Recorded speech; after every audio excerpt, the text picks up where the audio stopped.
الحمد لله نحمده ونستعينه ونستغفره ونؤمن به ونتوكل عليه ونعوذ بالله من شرور أنفسنا ومن سيئات أعمالنا من يهده الله فلا مضل له ومن يضلله فلا هادي له ونشهد أن لا إله إلا الله وحده لا شريك له ونشهد أن سيدنا وشفيعنا وسندنا وحبيب ربنا ومولانا محمدا عبده ورسوله أما بعد فأعوذ بالله من الشيطان الرجيم بسم الله الرحمن الرحيم محمد رسول الله والذين معه أشداء على الكفار رحماء بينهم تراهم ركعا سجدا يبتغون فضلا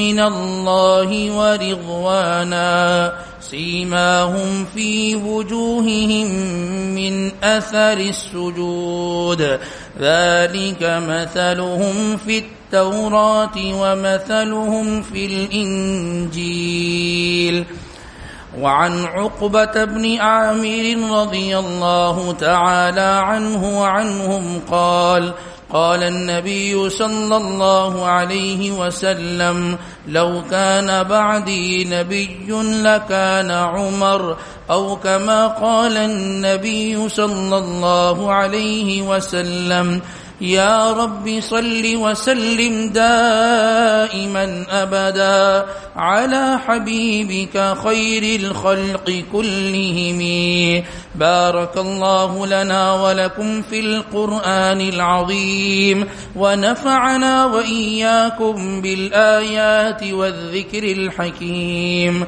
إنه تعالى جواد كريم قديم ملك بر رب رؤوف الرحیم۔ انتہائی واجب الاحترام معزز سامعین گرامی، عزیز برادران اسلام، السلام علیکم ورحمۃ اللہ وبرکاتہ۔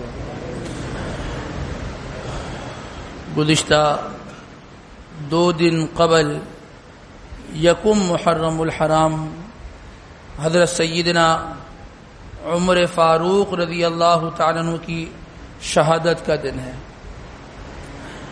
آج کی اس جمعے کی مختصر سی نشست میں حضرت سیدنا عمر فاروق رضی اللہ تعالیٰ عنہ کی شخصیت، آپ کے مناقب اور آپ کے فضائل، انشاءاللہ اس پر کچھ دیر گفتگو کریں گے۔ 27 ذوالحجہ بمطابق سن 23 ہجری فجر کی نماز میں آپ جب تشریف لائے، آپ امامت کے لیے کھڑے ہوئے اور آپ نے تکبیر کہی، تکبیر تحریمہ کہہ کے نیت باندھی۔ ابھی آپ نے نماز کا ہی آغاز کیا تھا تو ابو لؤلؤ فیروز مجوسی جو تھا اس نے وہ مسجد کے کنارے میں چھپا ہوا آپ کے انتظار میں تھا۔ جو ہی آپ نے نماز کی نیت باندھی، اس نے حملہ کیا اور حملے کے نتیجے میں آپ انتہائی درجہ زخمی ہو گئے۔ جب آپ پر حملہ ہوا تو تقریباً 3-4 دن آپ زخمی حالت میں رہے اور آپ جو ہے وہ تکلیف میں رہے۔ یکم محرم الحرام کو آپ کا وصال ہوا۔ سن 24 ہجری یکم محرم الحرام کو آپ اس دنیا سے پردہ فرما گئے۔ جب آپ پر حملہ ہوا، آپ نے اپنے پاس وہاں موجود لوگوں سے پوچھا کہ مجھ پر حملہ کرنے والا کون تھا، تو یہ بتلایا گیا کہ آپ پر حملہ کرنے والا ایک مجوسی فلاں غلام تھا اور اس نے آپ پر حملہ کیا، آپ نے اللہ کا شکر ادا کیا کہ اللہ تبارک و تعالی نے میرے قتل کے اندر کسی مسلمان کو شریک نہیں کیا، کوئی مسلمان اس معاملے میں شریک نہیں ہوا، ایک غیر مسلم مجوسی وہ بھی غلام وہ اس معاملے میں شریک رہا اور اس نے یہ معاملہ جو ہے وہ سر انجام دیا۔ جب آپ زخمی حالت میں تھے اور اس میں کیفیت یہ تھی کہ آپ جو چیز استعمال کرتے آپ منہ سے تناول فرماتے، آپ کو دوائی پلائی جاتی، لیکن وہ نیچے کے حصے سے چونکہ آنتیں وغیرہ کٹ چکی تھی وہ وہاں سے باہر آ رہی تھی، آپ کو اندازہ ہوا کہ اب میرے چل چلاؤ کا وقت ہے، اب میرے چل چلاؤ کا وقت ہے۔ آپ نے اپنے بیٹے عبداللہ سے یہ کہا کہ عبداللہ میرے سر کو جو کہ ان کی گود میں تھا ذرا زمین پر رکھ دو، ذرا زمین پر رکھ دو۔ ان کے بیٹے نے سر اٹھایا اور اپنے والد کا سر زمین پر رکھ دیا۔ روایت اور تاریخ یہ کہتی ہے کہ آپ نے اپنے گال کو زمین پر رگڑا اور آپ نے فرمایا ویل لک یا عمر ان لم یغفر لک ربک، اے عمر تو تباہ و برباد ہو جائے گا اگر تیرے رب نے تیری مغفرت نہ کی، عمر اگر تیرے رب نے تیری مغفرت نہ کی تو تباہ و برباد ہو جائے گا۔ وہ شخصیت جس کے لیے رسول اللہ صلی اللہ علیہ وسلم بارہا اپنی زندگی میں کہہ کے چلے گئے کہ عمر جنتی ہے، عمر کے لیے جنت کا فیصلہ ہے، وہ عمر جس کو دیکھ کر شیطان راستہ بدل دیتا ہے، وہ عمر پریشان ہے کہ اگر تیری مغفرت نہ ہوئی تو تیرا کیا ہو جائے، تیرا کیا ہوگا۔ آج ہم کتنے اطمینان میں بیٹھے ہیں نا، نہ ہماری زندگیوں میں نماز، نہ ہماری زندگیوں کے اندر اخلاقیات، نہ ہمارے کمائی کا پتہ، نہ ہمارے خرچ کرنے کے مقامات کا پتہ، ہم آج مطمئن ہیں۔ اور وہ جو جنتی ہیں جن کو جنت کا سرٹیفکیٹ دنیا کے اندر دے دیا گیا وہ پریشان ہیں کہ اگر میری مغفرت نہ ہوئی تو کیا ہو جائے۔ آپ بیمار تھے، اس بیماری کے اندر آپ نے اپنے بیٹے سے کہا کہ جاؤ حضرت عائشہ صدیقہ رضی اللہ تعالیٰ کے پاس جاؤ اور ان سے یہ درخواست کرو کہ عمر فاروق یہ درخواست کرتے ہیں اور اس بات کی خواہش کا اظہار کرتے ہیں کہ کچھ ہی دنوں میں اگر میرا انتقال ہو گیا تو میری جو تدفین ہے اور مجھے جس جگہ جو ہے وہ دفن کیا جائے، میں یہ چاہتا ہوں کہ میرے وہ جو دو ساتھی ہیں حضرت سیدنا ابو بکر صدیق رضی اللہ تعالیٰ عنہ اور سیدنا حضرت محمد سرکار دو عالم صلی اللہ علیہ وسلم کے پاس مجھے ہے وہ مدفون دفن کیا جائے۔ آپ کے بیسے حاضر ہوئے، کہنے لگے کہ امیر المؤمنین نے پیغام بھیجا ہے۔ یہ کیا پیغام ہے؟ پیغام یہ دیا ہے کہ وہ یہ چاہتے ہیں کہ اگر میرا انتقال ہو جائے تو مجھے یہیں دفن کر دیا جائے۔ تو فرمانے لگی کہ یہ جگہ تو میں نے اپنے لیے رکھی تھی تاکہ اپنے والد اور اپنے شوہر کے ساتھ میں یہاں جو ہے وہ میں دفن کر دی جاؤں، لیکن میں امیر المؤمنین کی اس جو ہے وہ اس خواہش کا احترام کرتی ہوں اور اس میں جو ہے وہ ان کو دفن ہونے کی اجازت دیتی ہوں۔ آپ کا انتقال ہوا، آپ کے انتقال ہونے کے بعد آپ نے اپنے بیٹے کو ایک وصیت یہ بھی کی تھی کہ جب میرا جنازہ دفن کے لیے لے کر جایا جائے تو حجرے مبارک کے باہر رکھ کر ایک مرتبہ پھر اجازت لے لینا، کہیں ایسا نہ ہو کہ آج تو میں زندہ ہوں، شاید امیر المؤمنین کے ڈر اور خوف کی وجہ سے انہوں نے اجازت دے دی ہو، کل تو امیر المؤمنین چلے جائے گا، جب وہ اس دنیا سے چلے جائے پھر ایک مرتبہ اجازت لے لینا کہ کہیں ایسا نہ ہو کہ وہ پہلے اجازت ڈر کی وجہ سے دے چکی ہوں۔ تو پھر بیٹے نے وصیت کے مطابق پھر اجازت چاہیے کہ میرے والد آپ سے پھر دوبارہ اس بات کی وصیت کر کے گئے تھے کہ اجازت لے لی جائے، تو آپ سے دوبارہ اجازت لیتے ہیں کہ آپ میرے والد کو یہاں دفن ہونے کی اجازت دیں گی؟ تو انہوں نے کہا ہاں بالکل اجازت ہے۔ تو آج وہ وہیں پر جو ہے وہ مدفون ہے جہاں پر اس موقع پر آپ کو جو ہے وہ دفن کیا گیا تھا۔ آپ نے حالت اسلام میں 30 سال کا عرصہ گزارا، 30 سال کا عرصہ آپ نے حالت اسلام میں گزارا۔ 7 سال مکی زندگی تھی، 13 سال مدنی زندگی تھی، اور بقیہ جو 10 سال کا عرصہ ہے وہ جو خلافت کا عرصہ ہے وہ 10 سال کا عرصہ ہے۔ ٹوٹل 30 سال آپ نے جو حالت اسلام میں گزارے۔ 30 سال میں وہ کچھ کر دکھایا جو ہماری یہاں کا 90 سال والا بھی نہیں کر سکتا، جو 90 سال والا بھی وہاں نہیں پہنچ سکتا۔ صرف 30 سال کا عرصہ تھا حالت اسلام میں۔ ایسی حکومت کی کہ ملکوں کو ہلا کر رکھ دیا، حاکموں کو ہلا کر رکھ دیا۔ فاتح ایران، فاتح عراق، فاتح مصر، شام، قیصر و کسرا، سب کو آپ نے ہلا کر رکھ دیا۔ ایک عمر کا نام ہوتا تھا اور سب وہ کانپ جایا کرتے تھے کہ یہ کون ہے بھائی، یہ کون ہے۔ سن 16 ہجری میں آپ فتوحات کے دروازے اللہ نے آپ پر کھول دیے، جس جگہ آپ جاتے فتح ہو جاتی، جس جگہ آپ قدم رکھتے فتح ہو جاتی۔ آپ نے ارادہ فرمایا کہ میں بیت المقدس میں بیت المقدس کو فتح کرنے کے لیے جاتا ہوں، وہ اس وقت عیسائیوں کے ہاتھ میں تھا. تو آپ سے یہ کہا گیا کہ بیت المقدس میں موجود جو عیسائی پادری ہیں انہوں نے یہ بات کہی ہے کہ اگر مسلمانوں کا حاکم خود آتا ہے ہمارے پاس اور وہ ہم سے بیت المقدس کا قبضہ مانگتا ہے تو ہم بغیر کسی لڑائی جھگڑے کے اس کی چابی ان کو دے دیں گے. اگر عمر فاروق رضی اللہ تعالیٰ نے صحابہ سے مشورہ کیا کیا رائے ہے بھائی تمہاری، میں خود چلے جاؤں یا واقعی جنگ کرنی ہے؟ صحابہ نے مشورہ یہ دیا کہ نہیں، جب بغیر جنگ کے مسئلہ حل ہو جاتا ہے تو یہ صحیح ہے، آپ چلیں اور وہاں آپ کو ہاتھ میں چابی دے دی جائے گی اور آپ جو ہے پھر وہاں پر جو ہے ہم اس علاقے کو فتح کر لیں گے. اور پھر صحابہ نے ایک مشورہ اور یہ دیا، فرمایا کہ دیکھیں آپ ایک سرکاری دورے پہ جا رہے ہیں، آپ سرکاری دورے پہ جا رہے ہیں اور آپ ہمارے حاکم وقت ہیں، تو ہماری ایک رائے یہ ہے کہ آپ کا جوڑا بھی عمدہ ہونا چاہیے، آپ کا لباس عمدہ ہونا چاہیے، آپ کی سواری عمدہ ہونی چاہیے، تو ہم تو یہ چاہتے ہیں کہ آپ شاہانہ انداز میں جائیں. کہا ٹھیک ہے، بات بھی ٹھیک ہے، تاکہ ان پر رعب بھی پڑے. آپ نے بہترین لباس زیب تن فرمایا، بہترین سواری پر آپ سوار ہوئے، تھوڑے آگے گئے، آپ رک گئے اور واپس آ گئے. صاحب نے فرمایا کہ بھی کیا ہوا؟ میں کہ نہیں، اس لباس کو پہن کر مجھے اندر سے کچھ اپنی بڑائی محسوس ہو رہی ہے. کیا ہو رہی ہے؟ بڑائی محسوس ہو رہی ہے. فرمانے لگے کہ وہی میرا لباس لے آؤ جو میرا پرانا لباس ہے، میں اسی لباس کو پہن کے جاؤں گا. میں کہ وہی سواری ٹھیک ہے جس سواری پہ میں سوار تھا. اب تو ہماری یہ ہے کہ نا ایک گھر میں 4 افراد 4 گاڑیاں، ہر بندہ اپنی گاڑی لے کر نکل رہا ہے. اس میں تو یہ ہوتا تھا کہ ایک سواری ہے اور 2 ہیں سوار، تو اس میں ایک چلتا تھا رسی پکڑ کر، دوسرا سوار ہوتا تھا، پھر اس کی باری آتی تھی، یہ سوار ہوتا تھا، دوسرا رسی پکڑ لیتا تھا. تو فرمان لگے کہ وہی سواری لاؤ. اپنے غلام کے ساتھ جوڑی بنا لی کہ آدھے راستے تم سوار ہوگے، میں رسی پکڑ کے چلوں گا، اور آدھے راستے میں سوار ہوں گا، تم رسی پکڑ کے چلو گے. وہی لباس پہن کر آپ نکلے اور آپ جب جو ہے وہ بیت المقدس کے قریب پہنچے تو ان کے پادریوں کو پتہ چلا کہ مسلمانوں کا حاکم آ گیا ہے، مسلمانوں کا حاکم آ گیا ہے. تو وہ استقبال کے لیے کھڑے ہوئے. تو وہ کیا دیکھتے ہیں؟ وہ یہ دیکھتے ہیں وہ جو حاکم ہے، اب چونکہ لمبا راستہ تھا اور اس لمبے راستے میں باری باری جو ہے وہ سوار ہو رہے تھے، کبھی غلام سوار ہوتا ہے، کبھی یہ سوار ہوتے. وہ یہ دیکھتے ہیں کہ جو مسلمانوں کا حاکم ہے وہ اونٹ کی رسی پکڑا کھڑا ہے اور اس حاکم کا جو غلام ہے وہ اونٹ پر سوار ہے، وہ اونٹ پر سوار ہے. وہ حیران ہو گئے، یہ کیسا حاکم، یہ کیسا حاکم. ہمارے یہاں درس اور دروس تو بہت دیے جاتے ہیں، عملی زندگی خالی ہوتی ہے. وہ حیران ہو گئے. اور ان کے جو پادری تھے، مورخین لکھتے ہیں کہ حضرت عمر فاروق رضی اللہ تعالیٰ عنہ کا لباس دیکھتے رہے، اوپر سے نیچے تک دیکھتے رہے. عمر فاروق رضی اللہ تعالیٰ نے فرمایا کیا ہو گیا؟ گنتی پوری کرنا چاہتے ہو؟ کس چیز کی گنتی پوری کرنا چاہتے ہو؟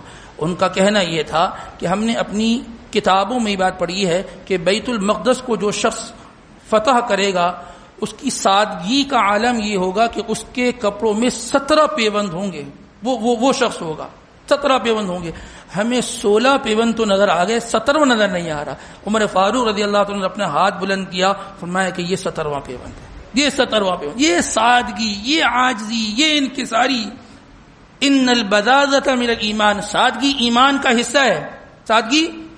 حصہ ہے. جب انہوں نے یہ پیوند دیکھا، چابی رکھی ہاتھ میں، فرمایا کہ آج سے یہ بیت المقدس یہ آپ کے حوالے ہے، آپ اس کو سنبھالیں. یہ آج سے آپ کے حوالے، آپ اس کو سنبھالیں. یہ جو سادگی ہے، یہ جو ہے وہ عاجزی ہے، یہ انکساری ہے، یہ کیسے زندگی کے اندر آتی ہے؟ اس کے لیے تربیت کی ضرورت ہوتی ہے. اور ان کی تربیت کرنے والے براہ راست جناب نبی کریم سرکار دو عالم صلی اللہ علیہ وسلم کی ذات گرامی تھی. آپ نے ان کی تربیت فرمائی تھی. جس آدمی کی تربیت ہوتی ہے نا وہ خود بھی سکون میں رہتا ہے، لوگ بھی اس سے امن میں رہتے ہیں.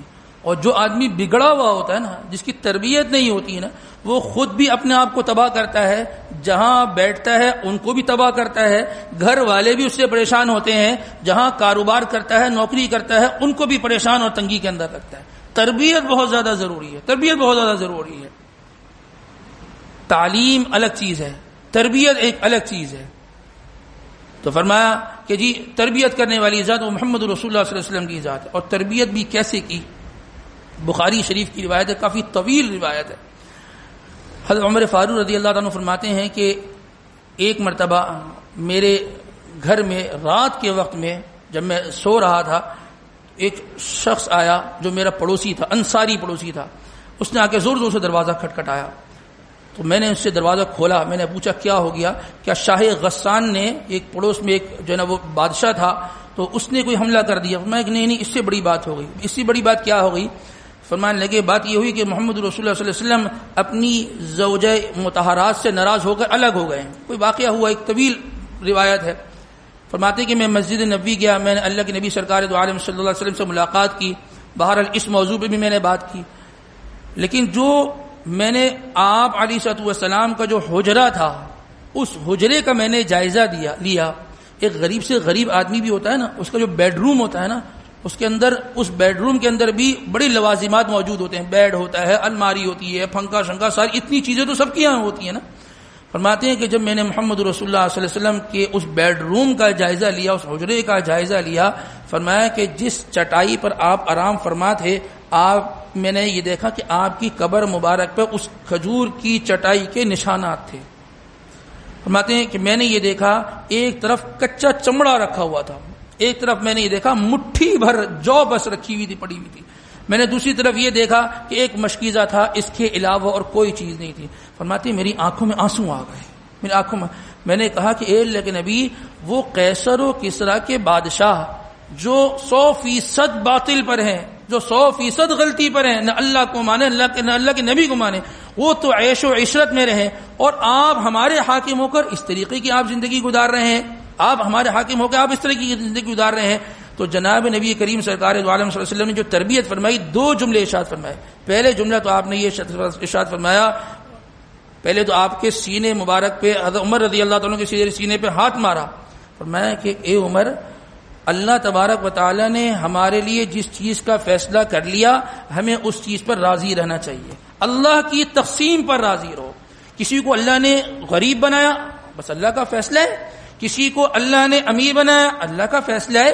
کسی کو اللہ تبارک و تعالیٰ نے اپنا مکان دیا، اپنا اللہ کا فیصلہ ہے. کوئی کرائے کا مکان میں زندگی گزار گئی، یہ اللہ کا فیصلہ. اللہ کے فیصلے پر راضی رہنا پہلی چیز. اور دوسرا جو جملہ ارشاد فرمایا اما ترضى ان تكون لهم الدنيا ولنا الاخرہ. اے عمر، کیا تم اس بات پہ راضی نہیں ہو کہ اللہ ان یہود و نصارہ کے لیے اللہ پاک دنیا کے فیصلے کر دے، اور میرے اور تمہارے لیے اللہ تبارک و تعالی آخرت کے اور جنت کے فیصلے کر دے؟ کیا تم اس پہ راضی نہیں ہو؟ یہ ہے تربیت. میں درس دوں کہ جی سادگی اختیار کرو، اور میری اپنی زندگی کے اندر کوئی سادگی نہ ہو. یہ رسول اللہ صلی اللہ علیہ وسلم کی اپنی سادگی تھی. حضرت حفصہ رضی اللہ تعالیٰ عنہ سے ایک مرتبہ پوچھا گیا کہ آپ رسول اللہ صلی اللہ علیہ وسلم کے بستر کی کیفیت بیان کی کریں کہ آپ کا بستر کیسے ہوتا تھا. تو فرماتی کیا پوچھتے ہو ان کے بستر کے بارے میں. ان کا بستر ایک ٹاٹ کی چادر ہوتی تھی، ایک ٹاٹ ہوتی تھی. ہم کبھی اس کو دوہرا کر دیتے تھے، یعنی ڈبل کر دیتے تھے، کبھی سنگل بچھا دیتے. فرمایا ایک دن ایسا ہوا کہ رسول اللہ صلی اللہ علیہ وسلم کی صبح آنکھ کھلی اور آپ کی تہجد نکل گئی. آپ نے بڑے افسوس کا اظہار فرمایا کہ آج میری تہجد نکل گئی. کیا ہو گیا کہ بستر میں کوئی تغیر کیا، کوئی تبدیلی کی؟ اما حفصہ رضی اللہ تعالیٰ فرماتی ہیں کہ ہاں ہم کبھی کبھار دوہرا بچھا لیتے تھے، آج چوہرا بچھا لیا، یعنی آج اس کو 4 تہہ دے دی تھی. تو فرمایا کہ ہاں اس کی نرمی کی وجہ سے میری صبح تہجد میں آنکھ نہیں کھلی. ہماری یہ تو ملٹی فارم ہوتا ہے، طریقے سے آرام سے سکون سے نیند ہونی چاہیے. اور ان کی سادگی کیا تھی؟ ان کی سادگی کا عالم یہ تھا کہ بس دوہری ٹاٹ پہ آپ آرام فرمانے والے تھے. اور جب یہ تربیت اوپر سے چلتی آ رہی ہوتی ہے نا، تو نیچے تک یہ تربیت رہتی ہے. دمشق سے ایک وفد آیا. اس وفد کے لوگوں کو عمر فاروق رضی اللہ تعالیٰ نے اپنے پاس بلایا. فرمایا کہ جو تمہارا گورنر ہے اس کی کیا کیفیت ہے؟ فرمایا اچھے آدمی ہیں. فرمایا اچھا ایک بات یہ بتاؤ کہ تمہارے جو علاقے کے اندر غربا ہیں ان کے نام میرے پاس جمع کرا دو. جب وہ نام جمع کرائے تو ان ناموں میں اس دمشق کے گورنر کا بھی نام تھا. تو فرمانے لگے کہ تمہارا گورنر بھی غربا میں ہے؟ فرمایا کہ ہاں ہمارا گورنر بھی غربا میں ہے. عمر فاروق رضی اللہ عنہ نے فرمایا کہ اچھا تم جانا تو اپنے گورنر کو میرا سلام دینا، دوسرا یہ تھیلی لے جاؤ 1000 درہم یہ میری طرف سے اپنے گورنر کو ہدیہ کر دینا۔ وہ وفد جب اپنے گورنر کی خدمت میں حاضر ہوا اور کہنے لگے کہ ہم خلیفۃ المؤمنین اور مسلمین حضرت عمر فاروق رضی اللہ عنہ کے پاس سے آئے ہیں، پہلے تو انہوں نے آپ کو سلام کہا، اور دوسرا یہ کہ آپ کے لیے 1000 درہم بطور ہدیے کے بھیجے ہیں۔ تو مورخین یہ لکھتے ہیں کہ جب وہ 1000 درہم اس دمشق کے گورنر کے ہاتھ میں آئے نا، تو وہ صحابی رسول نے چیخ ماری، اندر سے ان کی زوجہ کہنے لگی، ان کی بیوی یہ کہنے لگی خیریت ہے؟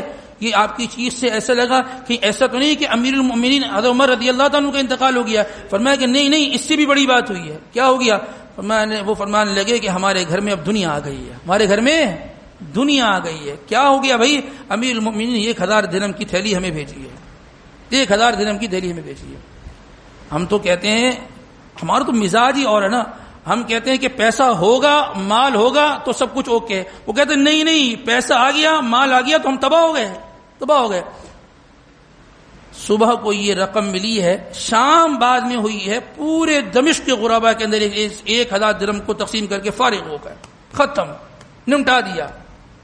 یہ تھی رسول اللہ صلی اللہ علیہ وسلم کی تربیت، یہ آپ نے صحابہ کو تربیت دی تھی۔ اگر آپ چاہتے ہیں، 22 لاکھ مربع میل کا اکیلا حاکم تھا، ایسا ہی ہے نا، اکیلا۔ کتنے سال خلافت کی؟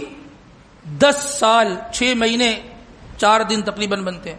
10 سال میں اگر کسی کی حکومت رہی ہو، وہ اپنے بنگلے بنا سکتا نہیں بنا سکتا، اپنا کاروبار سیٹ کر سکتا نہیں کر سکتا، اپنے لیے گاڑیوں کا بہترین انتظام کر سکتا نہیں کر سکتا، کچھ بھی نہیں کیا۔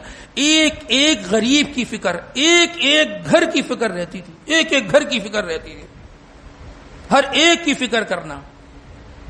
آج وہ دنیا سے چلے گئے، نہ ان کے پاس مال تھا، نہ ان کے پاس دولت تھی، نہ ان کے پاس سواریاں تھی، نہ انہوں نے کاروبار بنایا۔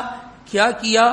وہ جو طریقہ جو رسول اللہ صلی اللہ علیہ وسلم کا طریقہ تھا، اسی طریقے پہ چلتے رہے۔